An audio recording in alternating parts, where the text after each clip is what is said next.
Thank you.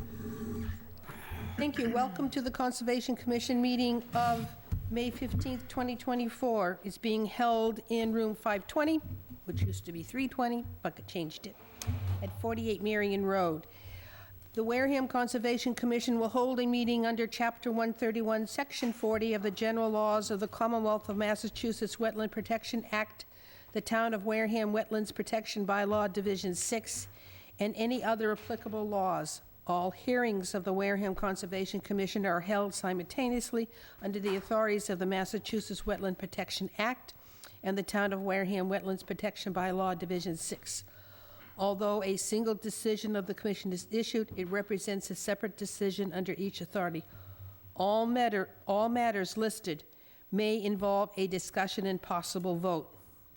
May I have a roll call, please? Jessica Parr. Paula Jean O'Neill. Carol Melanson. Sandy Slavin. Michael Mercia. Kwame Bardi. Donna Colbert. Joshua Faraday. Thank you.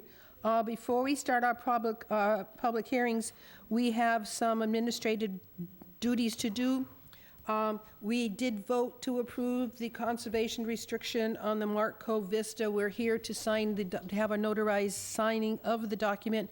So I'll take a motion just to ratify that vote was taken, right, Josh? That's what we, just to ratify.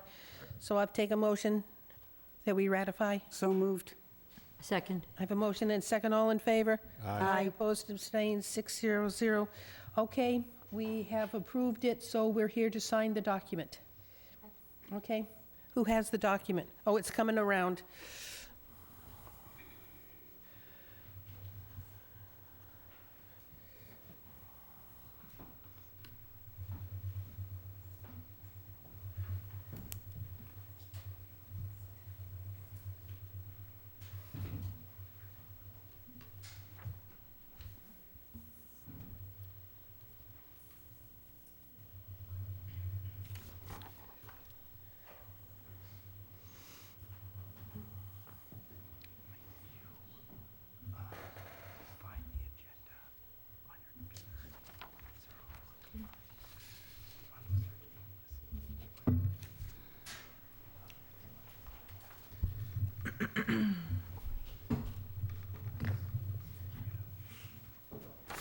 Thank you, Sonia, appreciate that. Thank you. So we're all set with the CR. All right, first hearing, please. Pursuant to the provisions of the Massachusetts Wetland Protection Act, General Laws 131, Section 40, and the Wareham Wetland Protective Bylaw, Division 6, a public hearing will be held in room 320, Wareham Multi-Service Center. I'm sorry, it's room 520. Wareham Multi-Service Center, 48 Marion Road, Wareham, Mass., on Wednesday, May 15th, 2024, at 6 p.m. On the request for the determination of applicability for Erin and Michael Schaff to 6 Valley Road, Wareham, Mass., they're seeking a jurisdictional determination relative to the neighboring dock, which encroaches onto the subject lot. Map 4, LC 21, 6 Valley Road, Wareham, Mass. I'll take a motion to open this hearing for 6 Valley Road. Motion to open up the hearing for 6 Valley Road. Second. I have a motion and a second. All in favor? Aye. Aye. Opposed, abstained, we're 600. Who's here to represent this project, please? I'm Bill Nadd from GAF Engineering, on behalf of Erin and Michael Schaff. All right, you're up. We filed this request for determination of applicability because some time ago, I think it was around 2016, when we were doing some other work for the Schaffs, it was pointed out to us that they thought there was an encroachment with the existing pier that serves the neighboring property onto their property. So, you know, there's a liability issue there that we're concerned with, the applicant is concerned with. And so we wanted to try to obtain a mechanism by which we can get this dock removed from the property, and perhaps even, I'm not sure how it would proceed for moving forward, whether or not it meets all of the criteria in your bylaw for dock construction. I tend to think it may not, but I haven't looked at it from that point of view. The biggest thing is we were just trying to get a jurisdictional determination from the commission that a permit is required to have that dock installed, first of all, within the resource areas that are out there. And secondarily, it doesn't meet the setback requirements to a property line via Chapter 91. And we're just trying to move this thing along. I think it's been discussed between the two parties for some time, but no resolution has come of it. So we're trying to find some way to have this dock removed from the Shafts property. And where it's non-compliant and the Conservation Commission has jurisdiction over docks, we thought that we would at least come here first and seek a jurisdictional determination on what was there and what remedy may be suggested to alleviate this problem. Josh, could you put the map up? So what you're saying is that this dock, part of the dock is on the Shafts property. Yes, The property line goes out into the water, yes. and there is no indication of a Chapter 91 permitted on this dock or no research has been done to say whether one does or does not exist? We were not able to find a recorded document at the registry indicating that the dock had been permitted and recorded at the registry as required by the regulation. Has there any information as to when this dock was first put in? How old is it? I do not know that. Thank you. So this has been there a long time? I'm going to ask you to come up and talk with it later, but right now, we're not going to hear the conversation that you're having, so these questions will probably go to you when you come up. Okay, Josh, what is it that we can do? Well, first, Mr. Madden's asking you whether it's jurisdictional under the act. So if the question is, how would you validate the RDA, it would be a positive determination. Yes, the structure and the work that would have been associated with it is subject to the Wetlands Protection Act and your wetlands bylaw. So, Okay, that's the first thing. Yep. Yes, this dock, if it had been asked, come to us before it was built, would have been subject to our wetland bylaws, The but state we and the yes. state and the town, but we can't find any documents in conservation where this was first permitted in the first place. That'd be correct. Okay. So what is it that you're looking, first, we have to determine that it would never have been permitted, determine that there's a no Chapter 91, determine that it is passing over somebody else's property? Am I getting those 3 points? Yes. Did I miss any? Not that I can think of right now. Jessica, any hints on this one? What happens when a structure is built prior to the enactment of the act? So with Chapter 90, so when Chapter 91 was first established, they gave everyone an amnesty period. Come forward with the structures that you have. We'll give them some type of license. I think at that time it was a 30-year.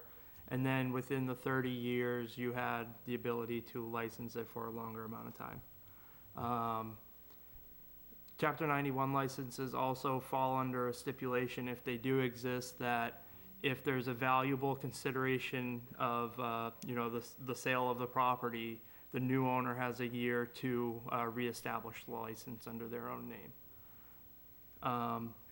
If a Chapter 91 license is established at one point and the structure disappears for, I want to say it's anywhere from 2 to 5 years, then the license is also considered null and void.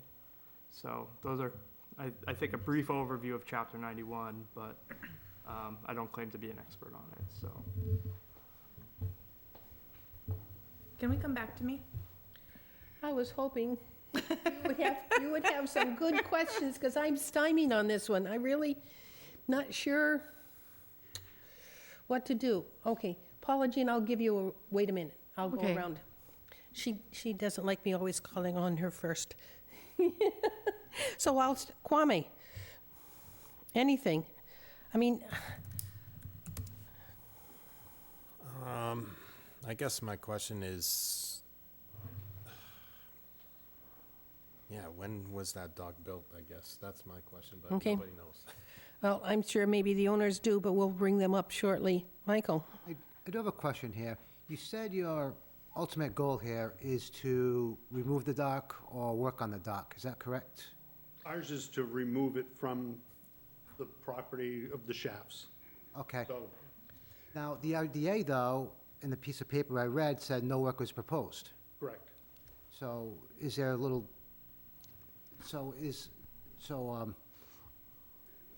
is there a so how come how come you're saying that no work is proposed in one, and here we're saying that we want to remove it? I'm a little confused here.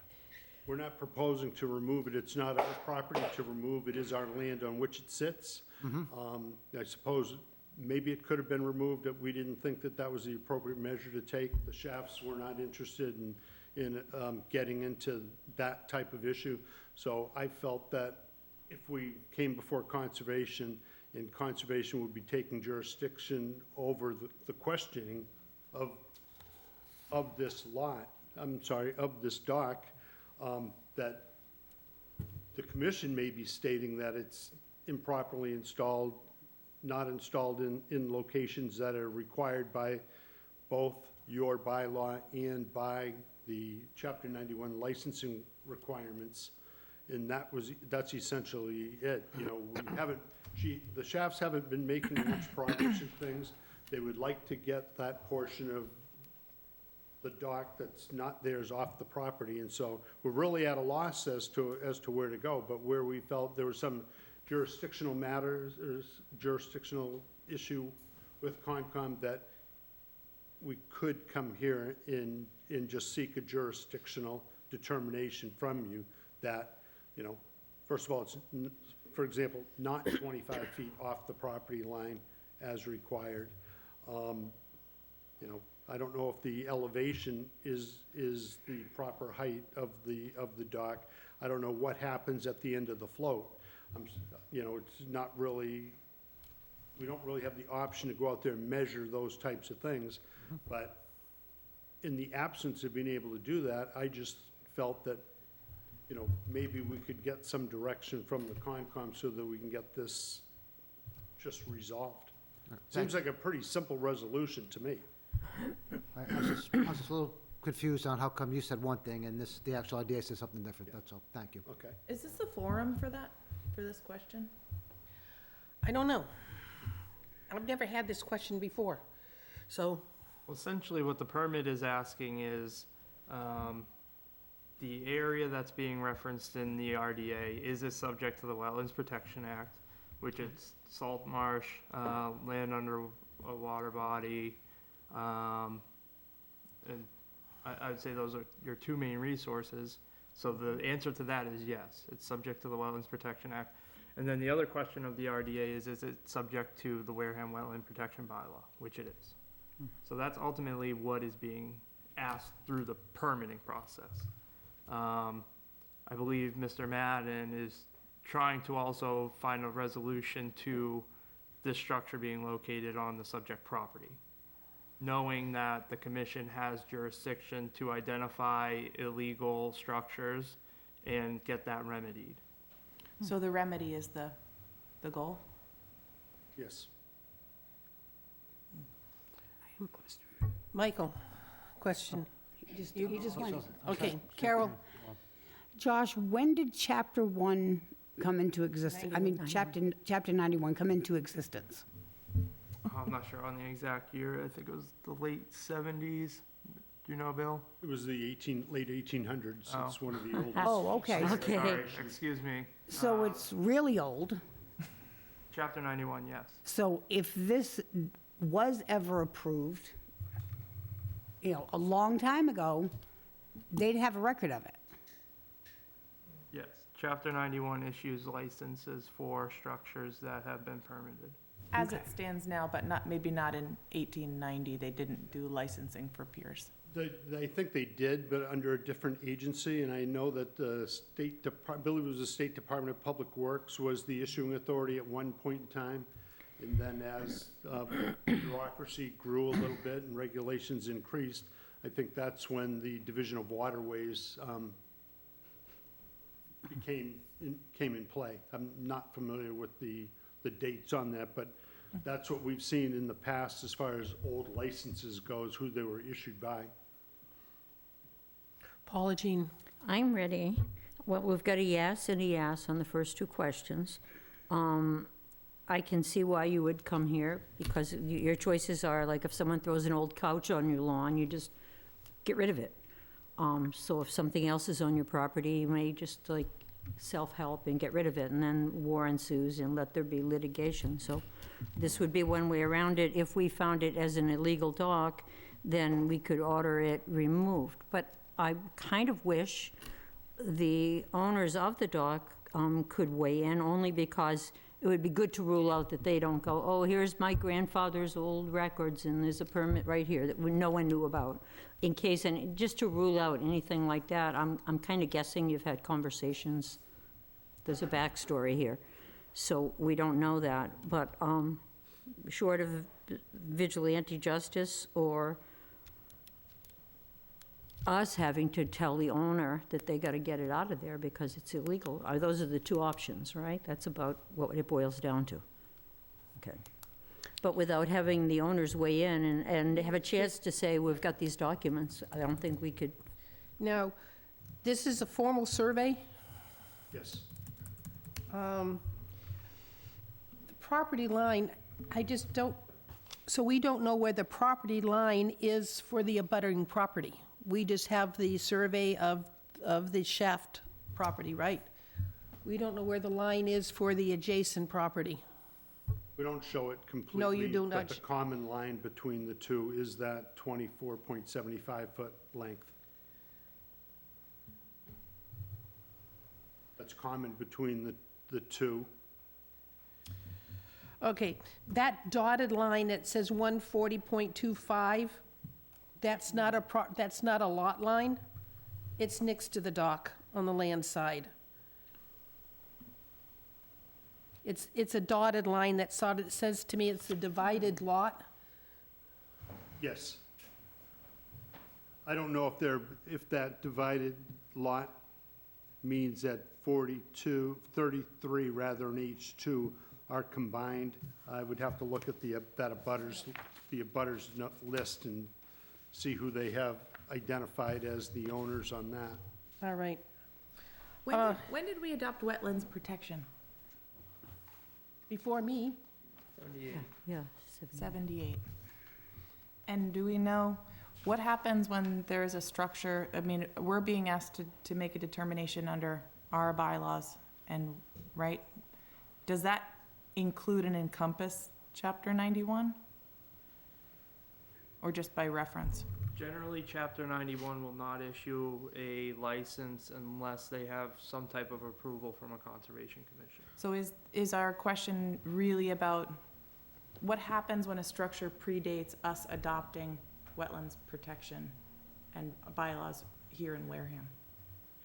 So if the structure predates, let's say the Wareham Wetlands Protection Bylaw, then it should have a Chapter 91 license that shows exactly where it was located with site plans, and you've kind of grandfathered in those docks that can prove that they are licensed through Chapter 91. And so it requires a license in order to be in, if it predates our adoption, Of the bylaw.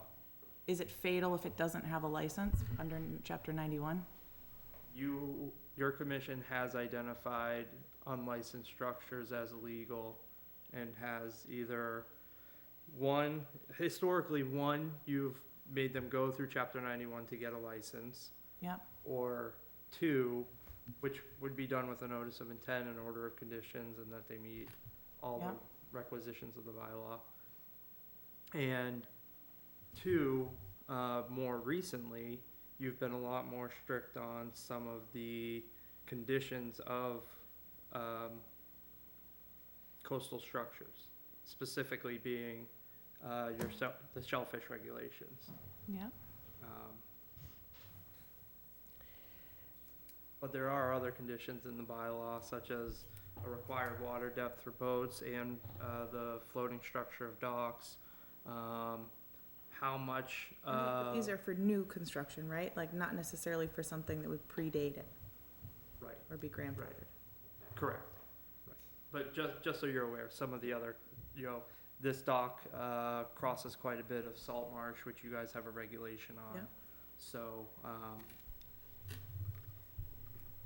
ultimately, what's being asked, I believe, is, the RDA is asking, is it a jurisdictional area under the Wetlands Protection Act and the bylaw? Which would be, yes, it is. And then 2, it's an illegal structure, how would the commission like to handle that? Okay. Is there anybody in the audience who would like to come up and speak to this project? Please come forward and identify yourselves. I told you you'd have your chance. Can you come down to just have a seat and speak into that mic? My name's Joseph DeBacco. I own the abutting property and the dock. That's, D-I-B-A-C-C-O. Yes. For a person doing our minutes. Okay, thank you. We purchased the property about 1.5 years ago, and we were there for 3 weeks, and the shafts came up to us on a Sunday on the 3 weeks and started demanding that we had to remove the dock right away. And over the past year and a half, we've tried to appease them. We tried to do an easement, which would incur all the costs and would pay for a liability insurance policy for them to remove all liability from them. They agreed to that. And then when I had my attorney draw up the easement, they said they wouldn't do it. Then I offered to purchase some land from them or do a land swap, because I own quite a bit of land abutting theirs. And they were on board with that for a short time and then said no. So then I offered to purchase some land from them, and they came out with an outrageous amount of money for 100 square feet of mud. I mean, it's underwater most of the time.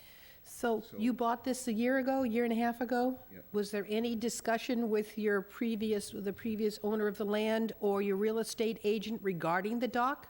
They told me it was fine. Who told you that? Attorney, my realtor and my attorney.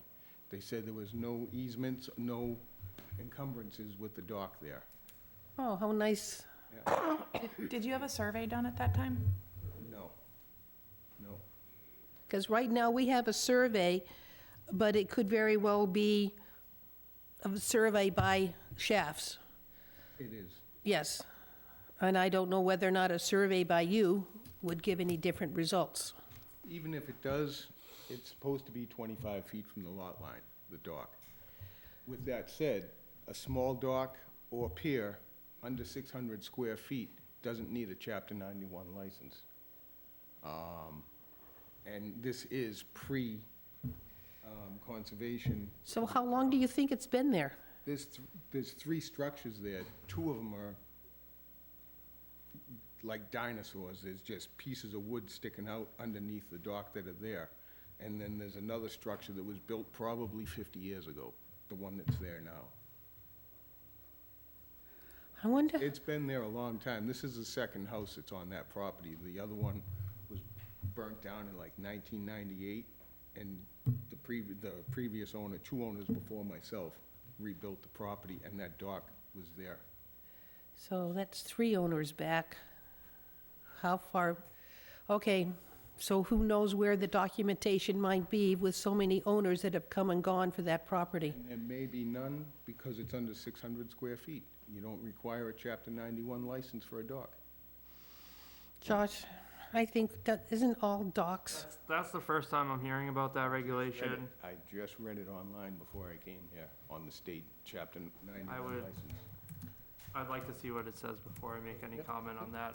I've never known that to be true. You can get a But- determination for a small dock or pier without going through Chapter 91. I don't know of it, so Okay. I'm not gonna make a comment on it right now. I would really wanna see what the regulation says. But there's nothing in the deed for the property that talks about a Chapter 91 in Plymouth County? Except for my tax bill that's been being paid taxes for the whole time. The question is, how far back do the assessor's documents show that there was a pier there? But that's another piece of research. Okay, It's a sticky situation. so you think the dock has been, part of the dock has been there close to 50 years? The whole thing has. Well, you said you've got several substructures. They go right to the end of where it is now. I wonder when it was last, when that extension happened, because you've had several hurricanes that would have done a job on that property. You know, going back to Diane, Donna. Bob was in 1991. Well, yeah, but even before that, in the mid-50s, we got hit with those two. Okay.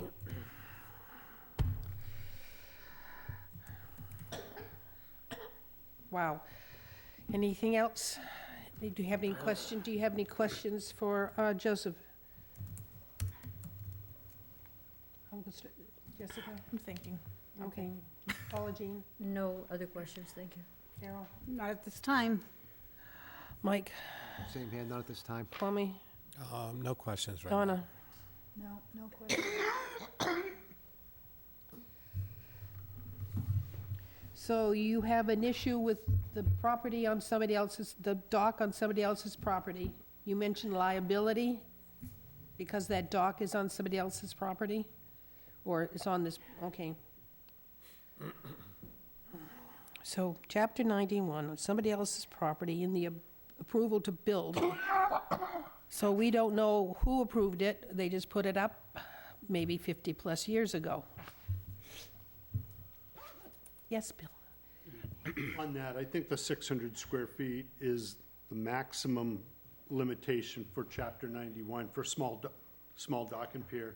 Pretty sure it's the float in the Combined, yes, it is. 600 square feet, but a license is required for that. There's no exemptions for no license that I'm aware of.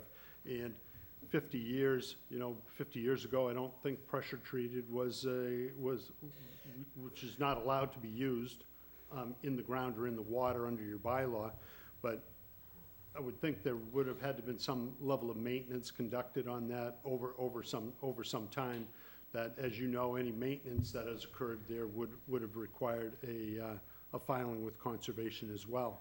And Josh made a good point that I overlooked, was that back in the 90s, there was an interim approval for all unlicensed docks that, that was how the Division of Waterways wanted to deal with things that were not licensed. They gave people opportunities to at least present a hand sketch, nothing engineering really related, but a document to Waterways stating that you had a structure on your lot and that it would receive interim approval, and I believe that approval period was a 30-year approval period.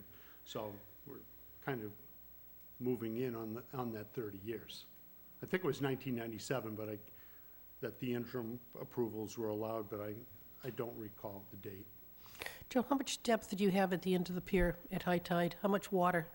4 to 5 feet, Okay. roughly. But you go over a lot of marsh to get into the water. I'd say about 50 feet of grass. Doing a quick search of the Chapter 91 frequently asked questions, it says 600 square feet and less may qualify for a simplified Chapter 91 waterways license. A simplified one, but it still needs a 91. And then it says the procedure for the simplified Chapter 91 license would still require notice and application to the local Conservation Commission. Is there a possibility you can build a new pier on your property, 25 feet from this property line? Yeah. So you could very well come back to us And with a that- formal that is pier. our plan, but at this point, we paid a very large sum of money for a waterfront property. That's our only access to the water. Yep, I need time to get proper permitting, determinations. If it's applicable, it's quite a process. It's gonna take some time. And I'm not getting any younger. I don't wanna waste time in my life that I can't use the property that I just purchased while I'm doing this. And it also requires a license from the state to remove the dock. Not a license from the state, but you would definitely have to come before us to remove it. I thought I also read that they want to know exactly where all the refuse is going, how it was removed. Well, that's part of our, that's our requirement. Yeah. Okay. But what is the dock made out of? Wood. What type of wood? And has it rotted away in 50 years, or have all the stanchions been replaced? I have Who no knows idea. before you? I've only been there a year and a half. I have no idea. It's fairly new wood, isn't it? Has there been a did you guys do a title exam? I'm sure my attorney did, yeah. And did you guys do a title exam on the property and the abutting? So it's registered land? Yep. And the certificate does reference all kinds of rights of way, right to use areas, easements, benefits of different provisions in other earlier deeds. Do we know that it isn't an allowed use under that it wasn't allowed already under the title? I have a lot of trouble finding information on this, to tell you the truth. I think that would be worth doing some research because the certificate itself references a whole series of benefit of provisions contained in other deeds, easements, benefit of easements, use of other private ways. Really? And this There's is, all kinds this of- is the certificate of title? This is your certificate of title. Okay, I'll dig it But out. I'm just wondering if maybe there's a permission in the title already that we haven't, that we Okay. don't know about. I'll Now, dig that out doesn't some mean, that doesn't really answer our questions here, I guess, but it might take the conflict, might resolve the conflict. Do we know what is in the shafts? Well, that's what I mean, is you would wanna Yeah. run both of them in tandem and see who has the right to use what. Yep. It would be worth the research. Which is, I think, outside of us. Yeah, Yeah.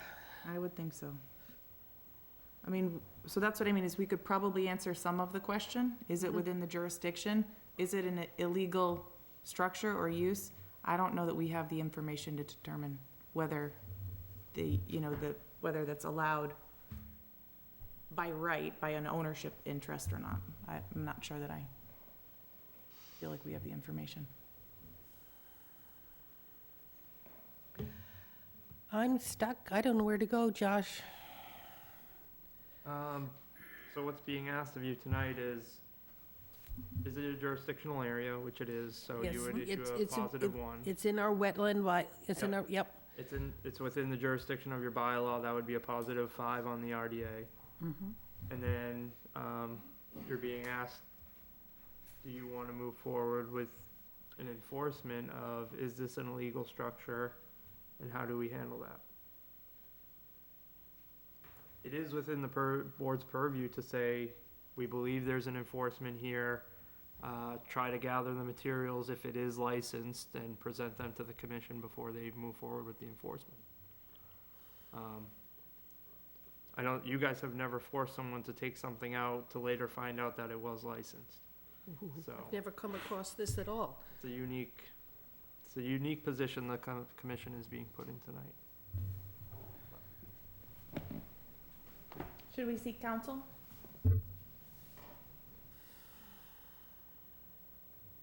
You can, yeah. We can.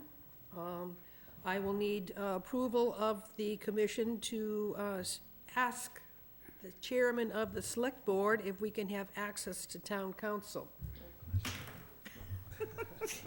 Do I have to make a motion?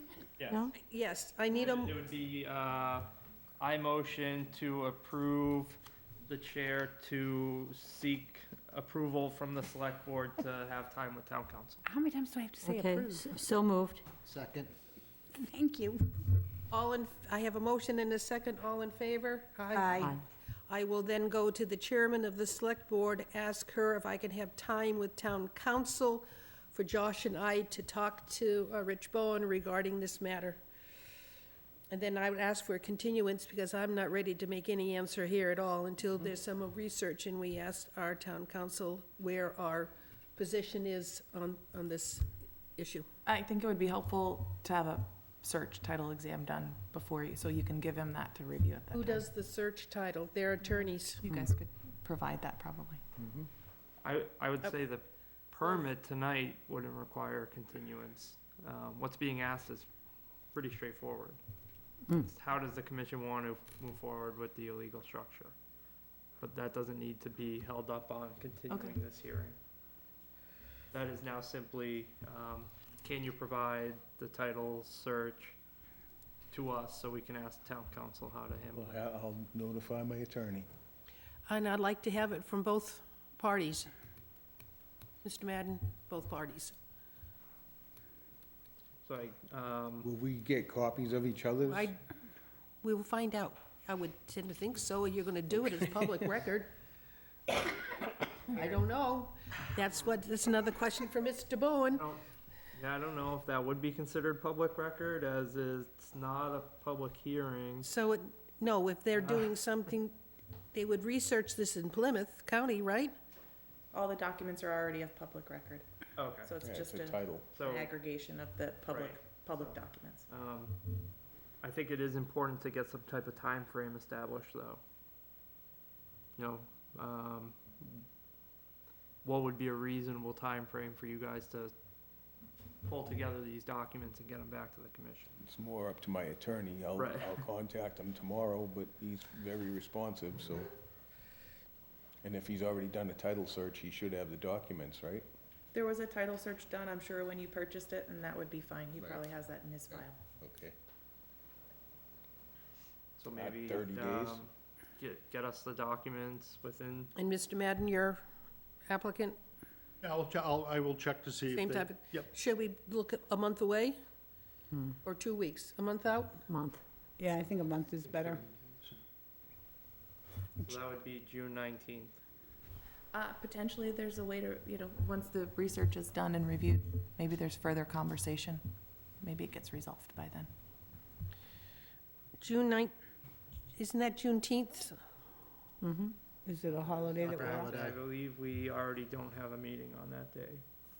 So our meeting, so we don't have a meeting on the 19th because that's Juneteenth. Correct, town when is hall it? isn't open. so Town we hall can't is have- not open. So when is our second meeting in So we have June? to push it back to, is it July? Well, you guys don't have a second meeting in June as of right now, but you can schedule one if you want to That's meet okay. June 12th or June Go 26th. for the beginning of July. Okay, So the next one would be July 3rd. Josh, I'm fine with July 3rd. Doesn't matter to me, whatever And everybody else wants to do do. you think we need one for June 26th? And not do one on the 3rd of July, since it's right up to a holiday? split the difference of the two holidays. And have a meeting on, we just have to find a place to have a meeting on the 26th? Correct. Because zoning will be here on that time. Oh, Yeah, they meet the second and fourth Wednesday. Right. So, continued until June 26th at a place to be determined, more than likely. I don't know if we have room to 27. No, something's in 27 already. We'll find a place. Place to be determined, place and time to be determined. So I'll get a letter? Or some kind of correspondence?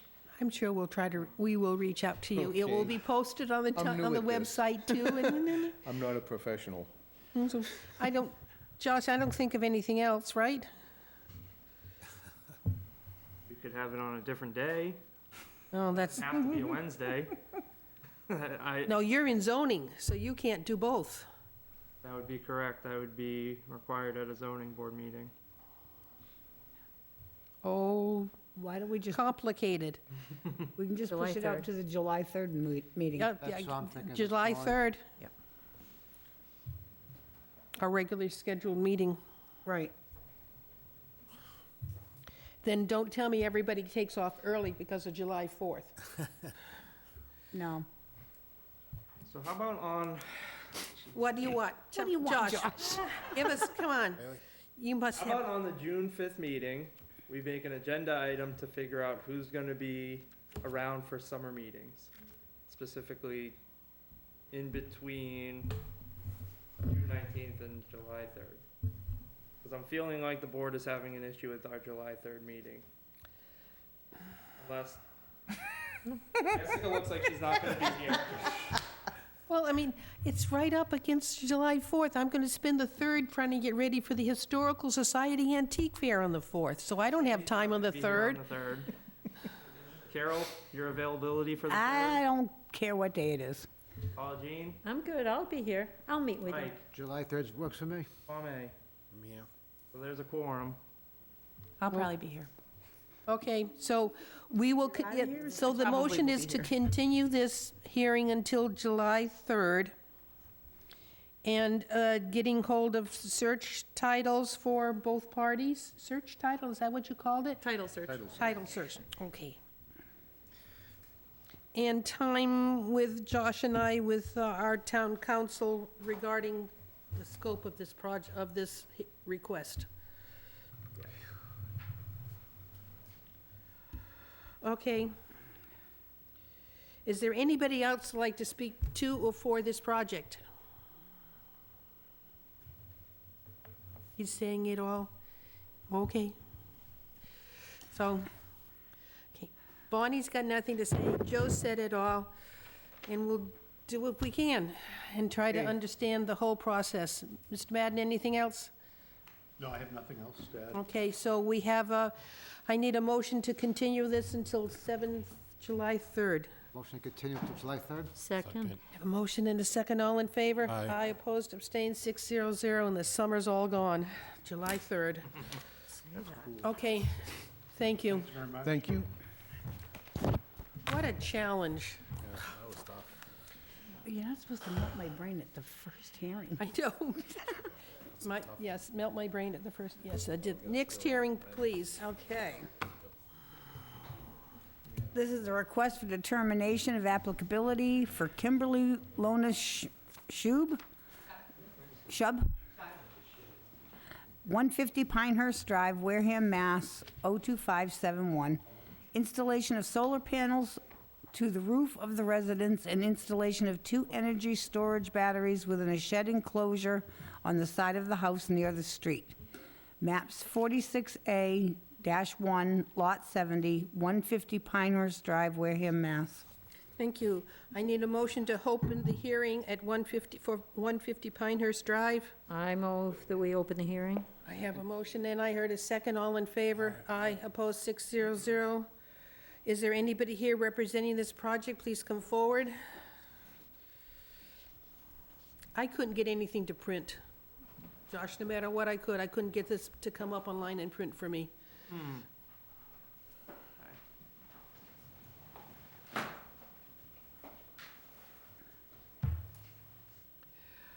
All right. Can you please identify yourself for the record? Yes, my name is Kimberly Lona Scheib, and I am the homeowner at 150 Pinehurst Drive. Okay. And talk to us about this project, please. About a year ago, we commissioned Trinity Solar to put solar panels on our roof and storage batteries, and they were in charge of obtaining the permits, and they had permits. It was posted on our home, and just at the end of the project, neighbor about a block away, but still within the 100 feet, complained that it looked too close to the neighboring yard, and that he didn't think that batteries should be in the neighborhood because they were dangerous and caught on fire. So there was a stop order, cease and desist on our project. In researching it, apparently Trinity used the wrong, a not updated plot plan, and indeed it was 6 inches over our neighbors, our butters' property. They were fine with that. We had talked to them about, taking maximal space there. They had no problem with the issue, but because it actually breached the property line, and by the 6 inches, because both of the houses have mortgages on them, we had to go through all this, and we're shortening the structure, so it's off of their property, and we are going to ZBA for that in 2 weeks. However, they never went, I think they never went through conservation, Josh, in the first place, right? They weren't aware, it's 84 feet from, The enclosure where the batteries are located never got approval. Right, so it's they- technically an addition on them. yeah, they got a building permit, they went through that portion, but apparently they didn't go through conservation. So I decided that I was going to do that as the homeowner because it had to be done clearly. So I spoke to Josh and I submitted this So application. this is the green shed. Is that the one painted green on the corner of the house? It's not, it just has it's not painted, it just has the weather stripping on it. Okay, weather Yeah, yeah, stripping yeah, that's and a it. piece of ply Yep, that's it. score. Yep, that's Yep, the one. that's it. So this is the back side looking at it from the water side, not the street side. Correct. So this has to be moved back? No, it just has to be shortened because it's too close to the property line. Okay, on this. so it has to, Go that way, yeah. okay. So, But I think the issue for this committee is because the distance of it is within 100 feet of the water, it Yes. has to come through conservation, and Trinity didn't do it so ahead what of has time. happened, it was built without conservation approval. The question has to be asked, if you would come to us, would it have been permitted? Correct. So that's part of what we're here. Yep, So absolutely. I'm going to start with Kwame. Questions? So I guess my first question is, you got permission from, oh, actually, did the fire department actually go to your house and check all that, the battery, where it's stored and all that other good stuff? There's no battery there. Everything else the fire department is part of the permitting process through the building inspector. So that part has all been put on hold now because of the Because what's complaint, which going had on. nothing to do with the conservation part. Right. The complaint was just about the structure. And so the conservation part came because, interestingly, I called Josh about something else, some wetland thing. We had new growth in our marshes out front, and I said, hey, can you come over and make sure this isn't a new invasive species? I've never seen it before. And he came to my house and he's like, what's that? And I said, oh, that's our solar shed. And Trinity got the permits, and he's like, I don't think they went through us, so yeah, you're gonna have to go through us. That's how this all came about. I didn't even know that conservation hadn't been contacted. Kwame? So I guess you're going to put some kind of storage in there? The batteries. By Trinity's, see, all over the world, they just put them up on the wall of the house. But Trinity's policy is that they put it in an enclosure shed in all of their storage batteries. So that's what that's gonna have. It's gonna have 2 Yeah. solar energy storage batteries. Yeah, and I'm all for clean energy and all that good stuff. I think the most important thing right now is the distance between where the shed is and the resource area. That's not really a question, that's just a little tidbit of concern, because if those batteries leak or bust or anything No. like that. Do we have anything in our bylaw, Josh, that would permit a battery within 100 feet of the resource? Nothing. Is there anything that precludes it? Oh, That's sorry. what we're asking, if whether or not there is a restriction. No, our bylaw has no restrictions. It's on- silent on that. On storage of batteries within your jurisdiction. It's silent on it, right, yeah. Okay, so That's just a, maybe this is something we consider for our bylaw changes, our rules and regulations. Okay. thank you. Mike? Yep, Kwame already beat me to it. I was just a little concerned about a tidbit of that, being so close to the river and the, any, like, runoff of, like, of heavy rains or whatever, but that's all. Thank you. Donna, I'd take you out. I don't have any questions. Carol? No questions. Paula Jean? No, no questions, thank you. Jessica? No questions. Is there anybody in the audience or online that has a comment on this project? Josh, your comments, please. So I believe the commission would have approved this project with a -3 and a -5 determination. And a after-the-fact filing, $200 fine for doing the work without being permitted? Yep, and you normally double the application fee of $75. And double the application fee of $75. So that would be $275 for having it done without our approval. And can I can I bill that? I mean, does it have to come from me, or can I get a check from Trinity? Because they're, It's up to you, Okay. whoever pays us. that's fine.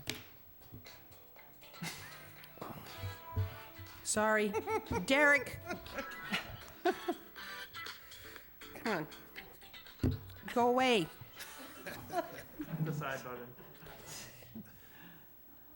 Sorry. All right, so, Made out to the town of Wareham? Okay, It's 21 days. yeah, I'll have them send it. all right. No one else has a comment on this project? Anything else? I'll take a motion to close the hearing.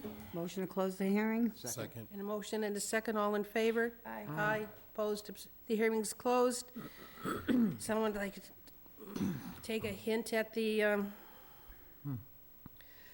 what we're gonna do, -3 and a 5 with a $200 $200 fine for building without approval and $75 for doubling the application fee. So moved. That be the motion? Second? Second. I have a motion and a second, all in favor? Aye. Aye. Opposed, abstain? You're done? See Josh for your paperwork before you start any work. Oh, yeah. Okay? Thank you very much. Thank you. Okay. Next, please. This is a request for determination of applicability for Kimberly, oh, no, sorry, that's the wrong one. This is a request for a notice of intent for Dos Amigos Realty Trust, 2 Peyton Lane, Wareham, Mass. 02571. The overall project involves the construction of a new single-family dwelling with a rear deck, paved driveway, Title V septic system, and associated utilities and grading. A portion of the proposed work is located within the 100-foot buffer zone to a bordering vegetative wetlands. Map 74, Lot 1010-D1, 2 Peyton Lane, Wareham, Mass. Thank you. I take a motion to open the hearing at 2 Peyton Lane. Motion to open up the hearing for 2 Peyton Lane. Second? I have a motion and a second. All in favor? Aye. Opposed, Aye. abstain, the hearings. And who is here to represent this project? Good evening, Brad Bertolo, JC Engineering. Again, this is a new lot at 2 Peyton Lane. It's currently a wooded lot, and we're proposing to construct a single-family house and standard appurtenances, driveway, deck, septic system. About 50% of the lot is within jurisdiction, within 100 feet, and some of the work is outside jurisdiction. The septic system itself is all, minus the tanks, the leaching facility is greater than 150 feet, but the tanks itself are greater than 100. We are proposing to install an erosion control barrier around the limit of work, which roughly follows the 30-foot wetland buffer. The closest structure to the wetland is the rear deck, which is 64 feet, and a driveway turnaround's approximately the same distance, about 60 feet. We are providing dry wells at the 4 corners of the structure to capture roof runoff. And I think that pretty much covers the project. Kwame, questions? Yeah, just 2 quick questions. The leaching field, that's up on the north side of the septic, right? I can't see that. It's the far left side on the plan. Left side, okay. And do you think the Bruins have a shot on Friday? Or not really? Stringing us along, actually. What do you think? I don't know. Well, it's now 3-2, so you never know. So, thanks, Brad. Yep. Michael? So, let's see, just a quick question. Obviously, this road hasn't been developed yet, so I had a hard time finding it on my GPS today. The project looks to be off of Squirrel Island Road, is that correct? Now, how far down on Squirrel Island Road is the project to be proposed? This is being developed off the back of a new roadway that's currently under construction.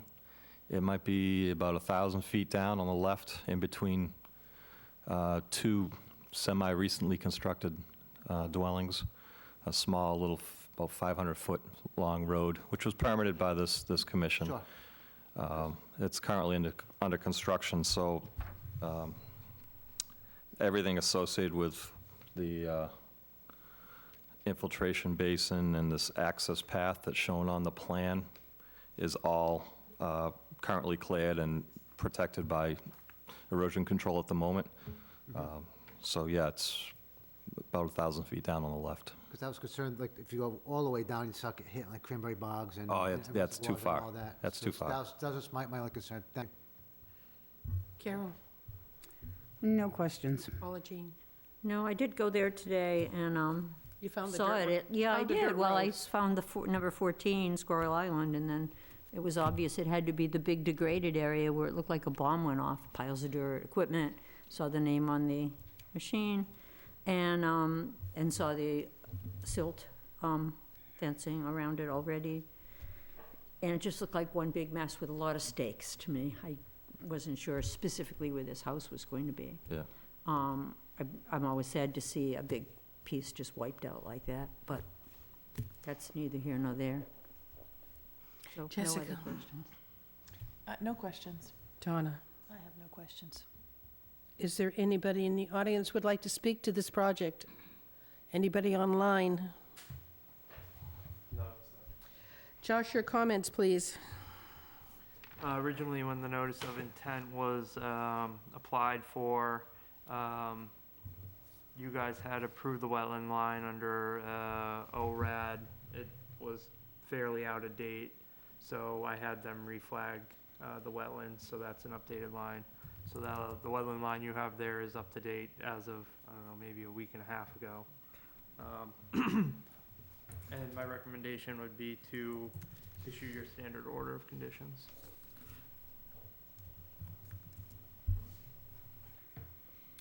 All right, I don't see anybody here, so let's close the hearing, please. Motion to close the hearing? Second. I have a motion and a second to close the hearing. All in favor? Aye. Aye, opposed, abstained, 600. Okay, what are we gonna do? Make a motion to. Someone make a motion. Make a motion to accept the project with the standard order of conditions. Second? I have a motion and a second. All in favor? Aye. Aye. Opposed, abstained, 600. It's approved. Don't do any work until you get your paperwork from Josh, please. All right, thank you. Thank you. Next one, please.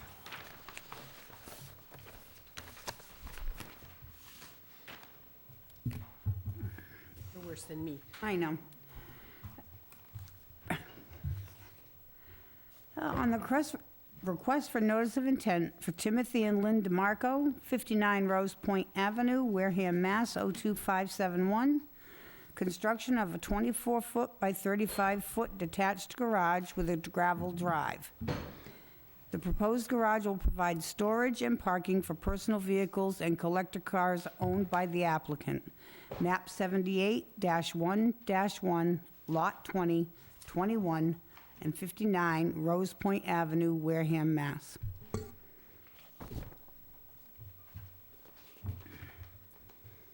Thank you. I want to make a motion to open the hearing at 59 Rose Point Ave. Motion to open the hearing at 59, 59. 59 Rose Point 59? Ave? 59 Rose Point Ave. I heard a motion and a second. All in favor? Aye. Aye. And who's here representing the project? Good evening, thank you. Brian Grady, GAF Engineering, and with me is the homeowner, Mr. DeMarco. As outlined in the description there, Mr. DeMarco is looking to construct a 3-bay garage for his personal vehicles and collector cars. I don't know if anyone had a chance to visit the site. You may have seen those vehicles. This work is occurring within the riverfront area. We've received a DEP file number with no comments back on it. This is an older lot, so any alternatives analysis is limited to the lot in question. We've done what we can to maximize the horizontal distance to the river. If you've been to the site, you've seen that the garage is going to be occurring in an existing lawn area. There'll be no trees or anything removed to construct this. We've brought the proposed driveway in off of the existing driveway because there's a well-established vegetative landscape buffer directly off the street, so we're not going to disturb that, and that'll kind of screen the building as well. So, and we're providing some dry well infiltration for that small bit of roof runoff. And if I could answer any questions, or if we could answer any questions. Okay. Jessica, No questions. Paula Jean, No questions, thank you. Carol, No questions. Kwame, No questions, thank you. Michael, No questions, thank you. Donna. No questions, thank you. Just 3 cars? Aren't you allowed more? Sure. I'm talking about someone who had 7 because he couldn't say no. All right, is there anybody here who would like to comment on this project? Anybody online?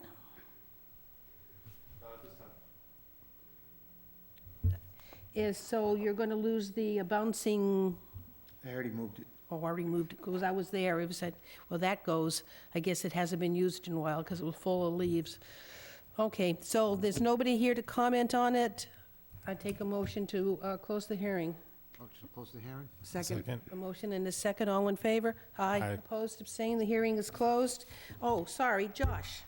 Jeez. I'm so focused on the cars. Now, Josh, what was your comment?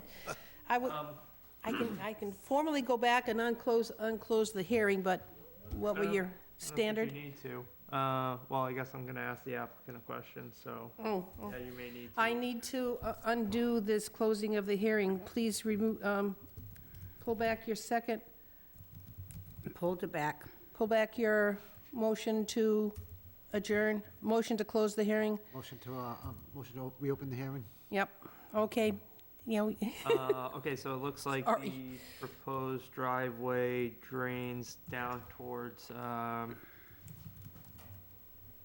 your dry well. And then does it just infiltrate in the ground from there? Is there any way to tie the water that's being graded to drain towards the dry well into the dry well? As we're showing in here, the dry well's only to take the roof runoff. It's a gravel driveway, so there'll be some infiltration there. And anything that leaves the driveway will infiltrate into the lawn Into the lawn. before it Okay. gets to the river, if that's your concern. That's fine. Because we're over 100 foot to the river, so we have all that area for Right, right. infiltration. So the dry wells are just for the roof. Right.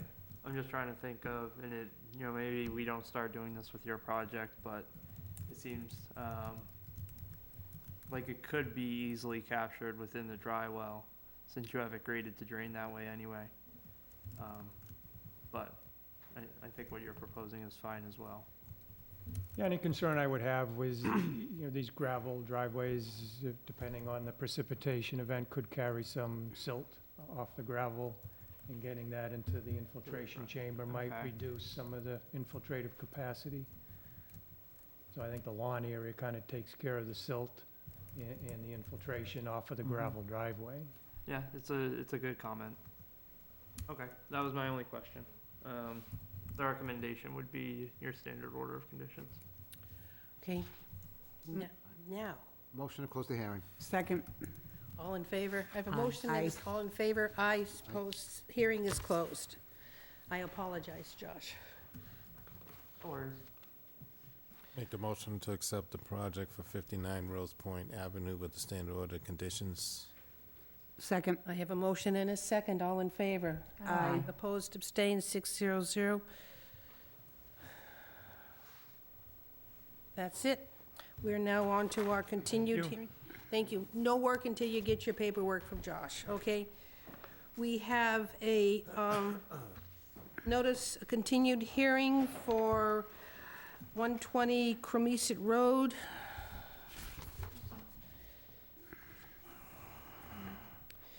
Wareham Land, please come forward and identify yourself, please. Hi, for the record, my name is Elise Leduc Fleming. I'm the Executive Director of the Wareham Land Trust. And you're here for? We were here 2 weeks ago. We are proposing to put in, to resurface the existing cart path that's on our newly acquired conservation land, Marks Cove Vista. It's approximately 200 feet long. The existing cart path is wider than this, but we're proposing to resurface a 6-foot wide path. And this is with the goal of providing handicap accessibility to a salt marsh overlook at the end of, at the shoreline, near the shoreline of the property. Also, as part of this ask, is a request to put in the same surface gravel driveway, parking lot right by the road, approximately 20 by 40 feet to accommodate a few cars to allow visitors into this property. One of our big goals for acquiring this was to really allow people of all abilities to get out into nature and appreciate the beauty of nature. The other two things that come along with this are a request for ongoing approval for vegetation management. That includes some vista pruning near where the viewpoint and bench are going to be, so that moving forward, we don't have to come back before you repeatedly to trim some branches. We don't want to take down any trees. We will keep the shrubs 3 feet or higher, but just keeping that view open, and then ongoing vegetation management for invasive species. Right now, there are very few upland invasives on this property, and we'd like to keep it that way, so we just want permission, if they do appear in the buffer zone, to remove them as they come in as spot occurrences. We were continued last time because we didn't have a DEP file number. That was an error on our part. We had missed the fact that we are just inside the mouth of the river for Cedar Island Creek, so this falls within the 200-foot riverfront area. The entire property, in fact, not just our entire project, is within the AE flood zone and within the 200-foot riverfront area. So those are the resource areas that we are directly within. And I would be happy to answer any questions that you may have. Did we get a DEP number? I believe we did. Okay, thank you. Questions? Dawn? As I recall from the last time you were here, excuse me, your intent was to hand pull the invasives, is that right? No poisoning? Correct. There'd be no herbicide. Kwame? And the driveway, obviously, you said it's all gonna be gravel, so that's. Yeah, it's a 3/4 inch crushed gravel. Thank you. Michael? No questions, thank you. Carol? No questions. Paula Jean? No questions, thank you. Jessica? No questions. Is there anybody in the audience or online that would like to comment on this project? Okay, Josh, your comments, please. So the request for vista pruning in the overlook, I think, is something that you can do as a continuing condition in perpetuity.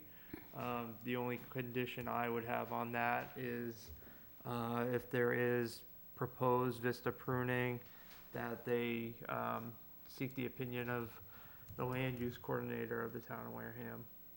So a simple site visit before it gets completed. So you would like to be notified to make sure they are taking out invasives?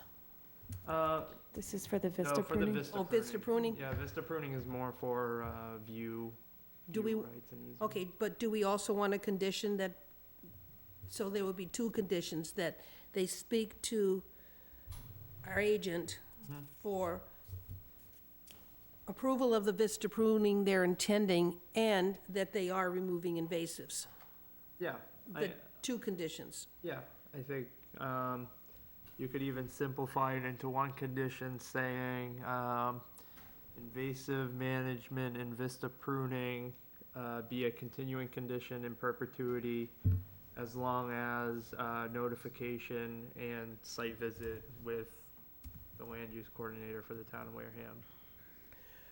Okay. Anybody, anybody online or comment on this? Okay, Motion to close the hearing? Second. motion to close the hearing and seconded. I heard all in favor. Aye. Opposed, abstained. It's 600. The hearing is closed. Someone would like to take a stab at that standard order of conditions plus what Josh said? No.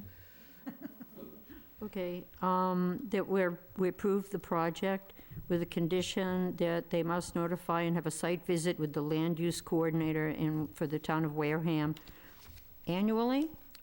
No, Or as when when needed. whenever you're Yeah. going to be, For invasive removal and Invasive and vista vista pruning. pruning in perpetuity. Yeah, the in You got it. perpetuity part. So that is And your standard order of conditions. in standard order of conditions. So that is the motion. Second. I have a motion and a second. All in favor? Aye. Opposed, abstain. You're done. Thank you. Sonia was here earlier. You got your certified copy of our signatures. I think I see it right there. They've been so duly notarized.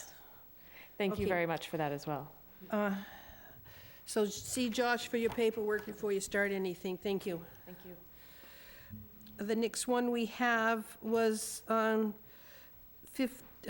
Engineering, 370 County Road. It was continued until May 15th. Yeah, they requested a continuance until June 5th. Okay. Until when? June 5?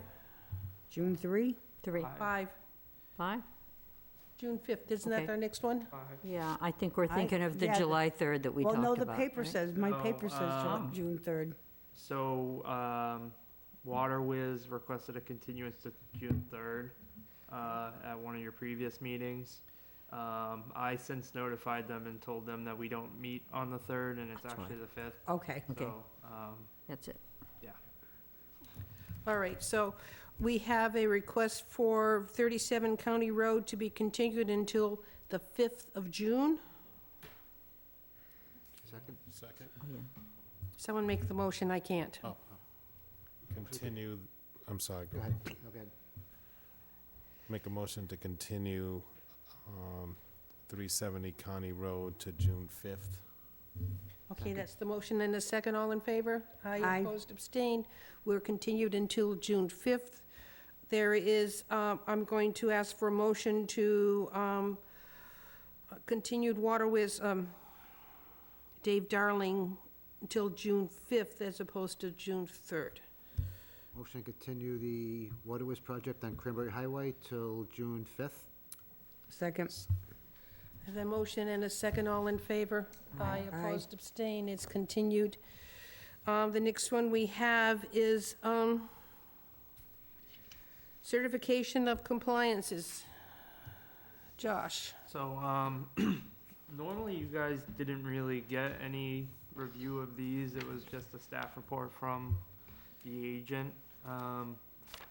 If you noticed in your agenda this time, they are hyperlinked to the actual application. So now, if you so choose, you can review Okay. them. I have to admit, that was quite impressive. I Good. take a look at the agenda, I click on this blue thing, and all the documents come up. Now, is there a reason why we can't do it with the agenda that's on the town website? So there, it seemed like there was an issue maybe when it got posted to the town website, but that was quickly corrected on the Monday after. I tried this afternoon, and it wouldn't link. So there are two agendas posted on the town Oh, website okay. right now. One of them doesn't work, and what's interesting about the one that doesn't work is that although my hyperlinks don't link to anything, the Zoom meeting hyperlinks still link. So we're not really sure where my links got broken in the process, but we did upload a second agenda that has all the working hyperlinks. What So- this means to the public, you can go to the town website, under Agenda, Conservation Commission, pick on our agenda, click on the blue thing, and you got all the paperwork ever for that project, all the documents, the plans. So, It's great, thank you. It was so easier than, yes. because we keep hearing, well, we don't know, I haven't seen a plan, and that's like, this is a chance in which by doing that, including the certification of compliances, you can see the as-built plan. Right. So, that was something that the commission didn't, not that you didn't have access to it, it was just something that the agent normally would come in, give you the recommendation, and Yep. you guys would make a vote. Okay, you're up on 64 Squirrel Island Road. After my site visit to 64 Squirrel Island Road, I find that the request for the certificate of compliance is in accordance with what you guys approved. So the recommendation is to issue the certificate of compliance for 64 Squirrel Island Road, SE 0762374. I need a motion. Make a So motion moved. to, So moved. I got that motion. So moved. In a second. All in favor? Aye. 600. Approved. Next, please. After my site inspection of 3 Oak Hill Road, SE 076-2643, I find it to be in compliance with what was approved, and I would recommend issuing a certificate of compliance. So moved. Second. I have a motion and a second. All in favor? aye. Aye. Opposed, abstained, 600. Next, please. So 6 Carmichael Way, when you originally approved this, 16, thank you. 16 Carmichael Way, when you originally approved this order of conditions, it was known as 97 Blackmore Pond Circle. Just noting that for the record. After my investigation of the property, I would recommend issuing a certificate of compliance for SE 0762458. So moved. Second. I have a motion and a second. All in favor? Aye. Opposed, abstained. Done. Now we have some new enforcements. Madam Chair, if you would, can you take these out of order? I believe there is someone here for 104 Pinehurst. So we're 104 Pinehurst Drive. Anybody here to represent that project? Come on forward, and Josh will describe what he's found.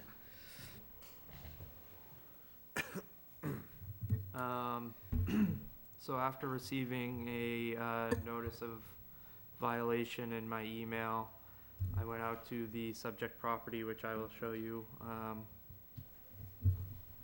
your map. And the initial complaint came with, the initial complaint came with the construction or the alteration of these 2 green surfaces, I guess we can call them.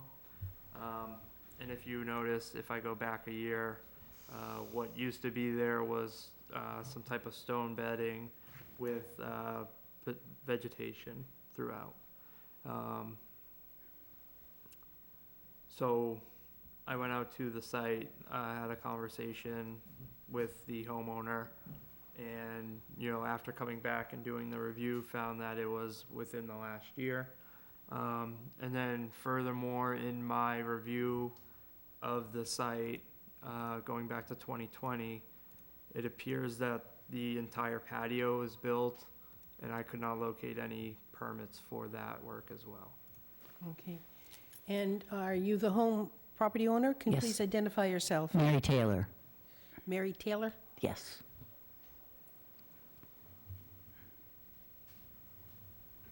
Do you have any comments on what we're finding? Actually, no. Most of the paver work and stuff was done at least 5 years ago. And did you do that?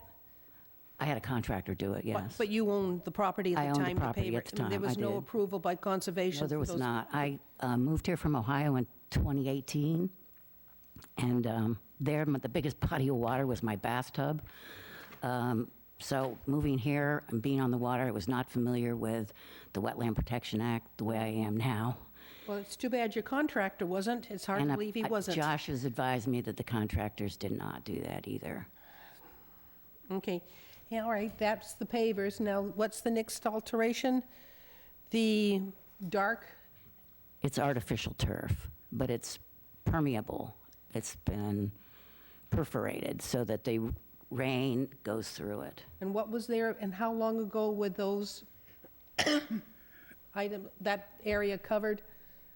A year? A year. And what was there About a before year. that? It was grass area. Grass? Well, you could call it grass. Yeah, grass. Lawn? Just lawn? Yes. No structures or anything like that? No, no. Okay. So, you put in your grass, artificial grass, turf, Correct. Yeah, would Without- you mind explaining how that is actually constructed? Sure, it's on a platform. A platform was built, and then it was attached, the grass was stretched over it and attached to the platform. And there was dirt underneath it with some crushed dust or something. I'm not sure what it called that. But And it was you had a compounded. contractor do this? I had a contractor do that, yes. And he didn't know about the wetland Not bylaws know either? about, no. And you had no clue that you needed pro approval? I honestly, I did not. I will say, when I first moved here, one of the things that I did, because I brought with me my dog, who's accustomed to having a fence, I put a fence in. I called ABS fencing, and they put up a temporary fence. And then I called GAF, who did my survey. I needed a survey and told them I was putting up a perimeter fence, and they came out and did a survey. So they were aware that I was doing some work, at least that back then. So nothing was said to me then to educate me as to the 30-foot no-work zone. Or any work within 200 feet of a river or 100 foot of a wetland, so it isn't just the 30-foot no-work zone, it's any work that would have been done Right. within 100 feet. Absolutely. Is that a river? That's a river, isn't it? I would have to look at where the mouth of the river actually is. It gets hard At to least 100, determine. okay, at least 100 feet, if not 200. Yeah, I Yeah. would say at least 100 feet. Sometimes the mouth of the river can be located way up by Broad Marsh. Okay. So Josh, what would your recommendation? This is not unlike a lot of other, or I say a lot of other projects. It's not unlike some other projects that have come before the commission where you required the removal of work in the 30-foot no activity zone. Fisherman Cove, I think rings a bell. Was it C Street?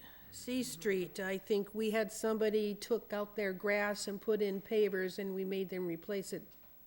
Took that paver out and put their grass back, because it went from impervious to pervious, and I think the biggest one I can think of since I've been here is Fisherman Cove, 16 Fisherman Cove. yes, You'll recall this one had the patio Yep. that was, we made them take it out. right, so.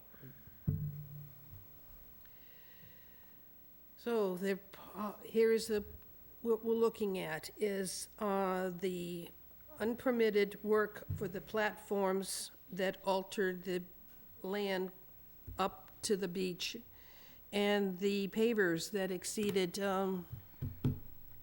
30 feet from the no activity zone. What was there before the pavers were put in? It was grass. Grass. So that was done about 5 years ago. Yes.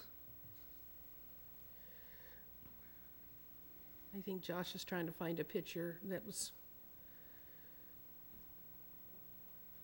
So that was what it looked like. April 20th of 20, or April 12th of 2020. So that was 4 years ago. All right.